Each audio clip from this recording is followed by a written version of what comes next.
Everyone, it's Jasmill, and today we're gonna talk about money, finances, budgeting, getting organized, and all that stuff. So I'm kind of a little nervous to make this video. I'm very nervous. I really don't want to make this video, but I feel like I want to do it just because even though I don't know it all and I'm nowhere where I want to be financially, and I have a sucky part-time job that I can't wait to get out of, and I'm trying all these other different avenues to see where my path is truly going, and I eventually want to, do so much more and, invest my money and have multiple streams of income, because that's how the rich do it. They have multiple streams of income. It's not just relying on one source of income. Even if you have a secure salary job, you still should have your money multiplying and coming in from different avenues. So I come from a lower middle class family. My parents are immigrants to this country in America, but I still feel so blessed because growing up, I didn't feel, even though I knew that we struggled with money, my parents never, made us feel insecure. They always try to give us the best. But yeah, there was a lot of fighting and a lot of insecurities with money as well. And I knew that we were struggling a bit because my mom had to do so much overtime and my dad did a lot of overtime, and they worked really labor intense jobs. We're able to buy a home, and now we live in this beautiful home and they own it. And now they bought another home in DR. It's an apartment in DR, and that is like their dream. They don't have a lot of knowledge about investing and 401ks and stocks and all that stuff, but they do have, I know my mom does have some money saved away for retirement, but her and my dad's dreams coming into this country was just to own a home in America and try to give their children the best so they can flourish in America. So I've never liked the thought of debt, and I never liked the thought of owing someone. And I know that my mom had a lot of credit card debt. She actually filed for bankruptcy because she had a lot of credit card debt. So I knew that she wasn't the best with buying and paying things off, and she just went in over her head. So I feel like that's the one thing that I'm happy that she instilled in me, was fear of too much credit card debt, because I just never wanted to end up in my mom's shoes and be so overwhelmed with thousands and thousands and thousands of dollars of credit card debt. I do have student loans as well. I have about $40,000 in student loans from my 4 years of going to a state university. A lot of that was also because I did do a study abroad program for 5 months. So that was about $15K. And then whenever I would get a refund check from the school, it was never in my brain that I should just pay off my loans and I should just give the money back to the loan. It was always like, oh, this is my money, I can spend it now. So that's what I did. I spent thousands and thousands of dollars on clothes and makeup and stupid shit that our 19-year-old, 20-year-old mind wanted to do with that money. So I didn't know how to invest. I didn't know anything about stocks or investing, credit. I just really wanted to educate myself more. So I've actually pretty much maintained a really good credit card score for my whole credit card owning life, I guess. I'm really glad that when I was 18 years old or 19 years old, I opened up my first credit card, and it was with Discover. And whenever I used it, I paid it off immediately. But always in my mind, student loans were always different. My mom would always say, pay the minimum, take a year to pay it back, just do the minimum, blah, blah, blah, blah, blah, because that's what she always did, and she always thought, and she would just spend money on her credit card, so much money, and then it would take her years and years and years to pay it back. But as long as she paid the minimum, she thought that it was fine. But no, that's how the credit cards eat you alive, because then you start owing interest and you start paying interest, and then that's just money literally being wasted and you making the credit cards and the banks even richer. So my credit card score, I think at one point was 780 or something, or 760, and right now it's between 750 to 760 something. My FICO score is different than my Equifax or TransUnion or whatever, so it's around there, so that's very good. And I think the only time I had an issue, I think when I studied abroad, I did use my Discover some places and I wasn't working. So I remember I would ask my mom to borrow money so I can pay for my credit card, and then when I got back home, I got a little retail job or a little, job on the side, and I would pay it off really quickly. And now I'm just using all my credit cards as cash, so I pay it off the next day or the next week, and I always pay off my credit cards. I bought a program, a Tai Lopoez program. Some of you might have heard of him. He's everywhere on the internet. And I learned a lot through his credit card programs and the 67 steps of being like, you know, a well-rounded human being. And also he has a program. I bought it like a package, and I paid $500, and it has like different sections. It has a credit card, it has an Amazon thing, it has a social media marketing thing, it has an e-commerce thing, and I was really more interested in like the e-commerce and the credit cards and just like tips from really successful people, because I eventually want to go into e-commerce, and I wanted to learn as much as I could about credit cards and how to raise your credit card score and how to use credit cards to your advantage, like getting free flights and racking up your points and getting upgraded when you have good credit cards. Sapphire Reserve, I think it's a Chase, I think, the Sapphire Reserve one. I opened that one earlier this year or late last year because I really wanted to have a travel credit card so I can travel, because I love traveling and I'm going to be traveling way more in the future. So I wanted to rack up points and everything, but then I knew this before signing up, but I was weighing the pros and cons, and it has a $95 annual limit. So I decided to cancel it like right away, like within the month, because I just didn't want to pay the $95. A Wells Fargo credit card, they gave me the smallest little limit, and I hate Wells Fargo. I don't like it because they gave me the smallest limit, and their online system, it's so antiquated. I like to make a lot of online payments as I go. I don't like to wait until the month end, and they limit you on how many payments you can make online. So I didn't like that. I just spent the money that I was supposed to spend in 3 months to get a $200 gift card, and I'm not using it again. But I'm leaving it open, because with credit cards you have to leave them open, because the longer you own a credit card, the better your score gets, because you're more trusted. And if they say that you have a limit and you need to buy something, or they're gonna cancel it for you, like my Target card, I had a Target card and I stopped using it, so they canceled it for me. But honestly, I should have just bought like a $5 thing on that card and kept it open. And I have the Capital One Visa card, and I really like the Capital One card. I like their online system. I like the points. They give you a lot of cash back. But obviously I do want to get more, but I don't want to get that many, because I also want to space it out, because it's better on your credit card score, and they're also gonna limit you. Like some credit cards do decline you if they see that you've opened a lot of credit cards in a short amount of period. Yeah, learning about credit cards is really important, because the more credit you have to your name, the more power and the more you can do. And also I want to invest in properties as soon as possible. I took a personal finance class in college, my fourth year. I took it with my friend, and it was so bad. It was so antiquated. He was telling us this, it was like this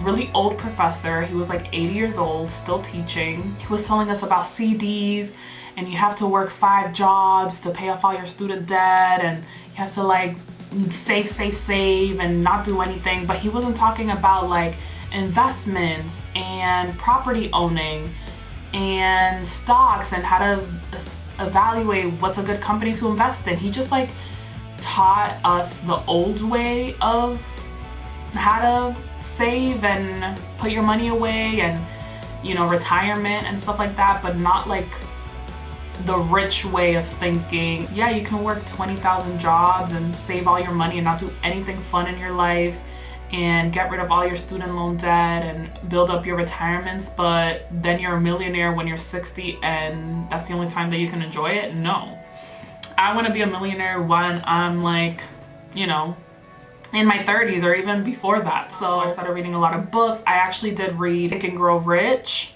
and I didn't really like it that much. I liked it, but I don't think it was the best book. You Are a Badass at Making Money. I loved that book.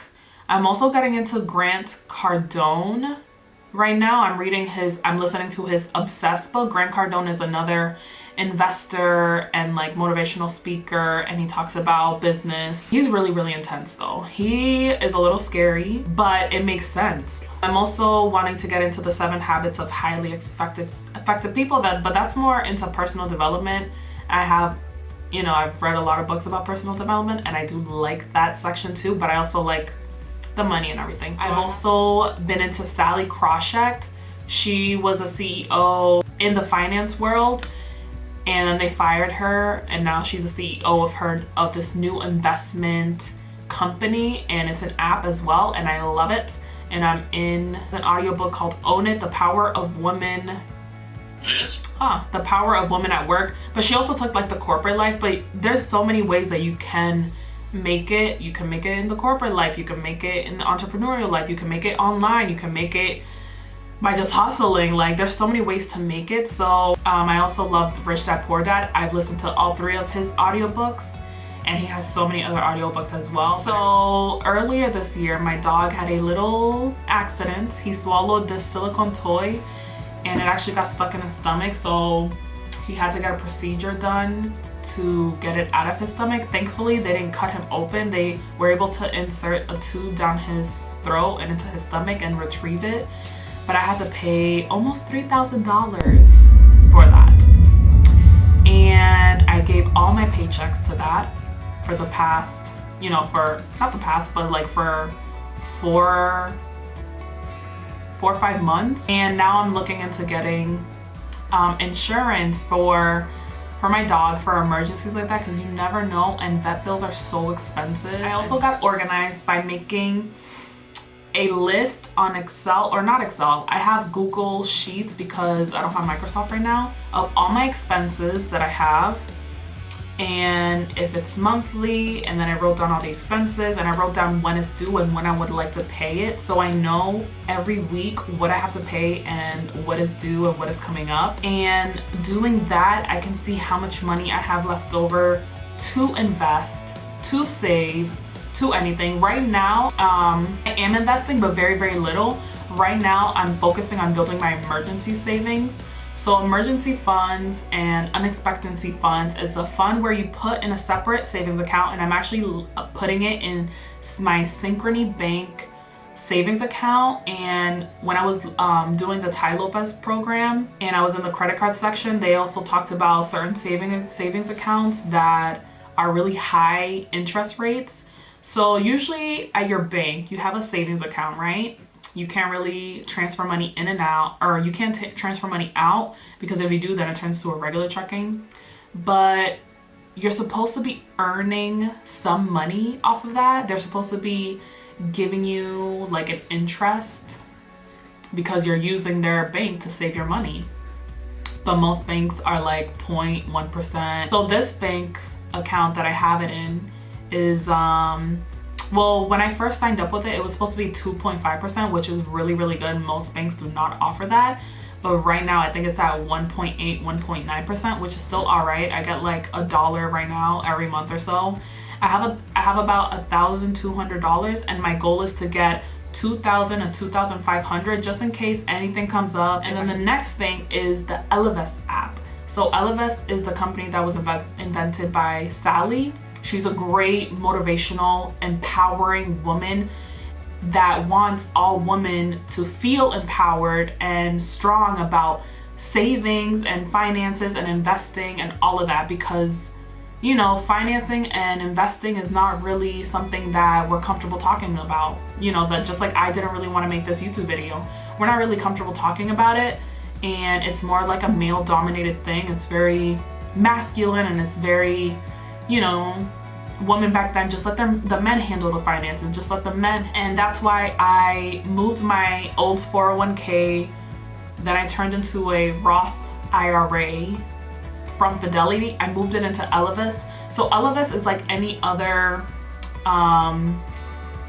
is it money market company? It just puts your money into a fund and it invests it into different stocks. It goes with the stock market. So yeah, there's some risk to it, but it's like any other company that you would be putting your money and your retirement savings into as well.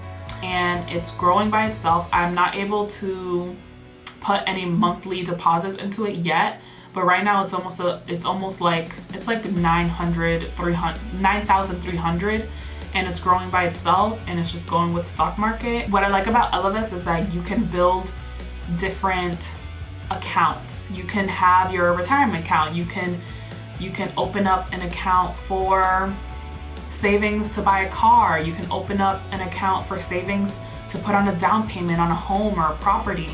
Open an account for a trip that you want to take, and it invests that savings in the stock market, so you're able to grow it at a higher interest rate than, or at a higher return than a regular savings. Wealthy people, they have so many different accounts, so many different savings, so many different credit cards, so many different savings and checkings and everything. So even though I'm not wealthy yet, I have all these accounts opened because you need to diversify your money. You need to open up different accounts. You need to invest your money in different things. So that is what I suggest you do. You can also open up a Fidelity if you don't trust certain companies. And I do have money in Fidelity. I bought 4 stocks of Stitch Fix. So I opened up a brokerage account at Fidelity, and it's only $100, but I feel so powerful, and it's a company that I love, and that's what I want to do. I know that it's not good to invest in companies that you love, but there is some part of it, some part that you actually do want to invest in companies that you love and companies that you use on a daily basis and companies that you believe in, but you also do have to do your research and look at the financial statements and all of that, but that's a lot of work.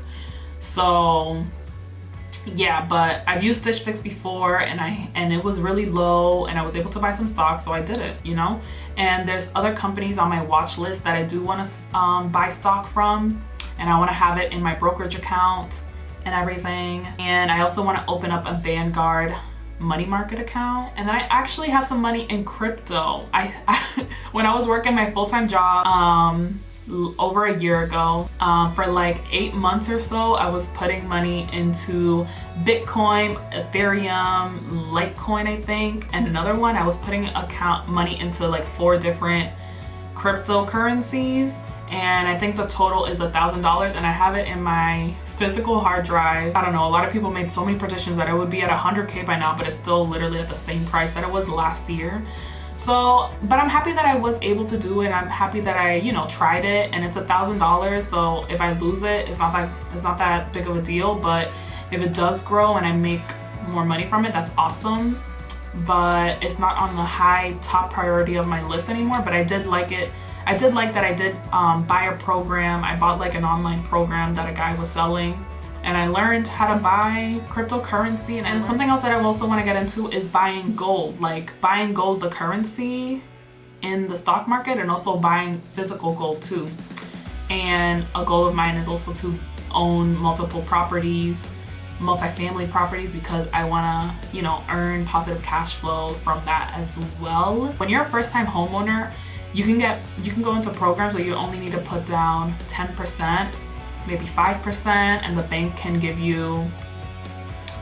help you, and they can also give you a really large chunk of the loan that you need to buy that property. But also they want to know that your credit card score is really good, and mine is, but they also want to know that you have been having a stable job for the past 2 years, and that's where I'm kind of like on the fence, because I've been working a part-time job for the past year, and I kind of don't want to get another real job again, but I also want to buy and own property, so I might have to get a real job again until that happens, and then I can own my property and make money online. A balance sheet for myself, because I did accounting in college, and I've seen so many company balance sheets, and I did all of that.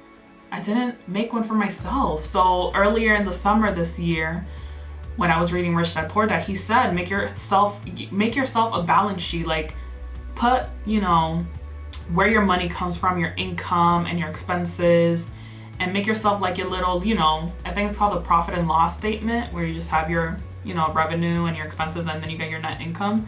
And then make yourself a balance sheet. Put down all the assets that you have, all the savings accounts and investment accounts that you have, any gold, any crypto investments, anything that you have. Put down any properties and assets that you own.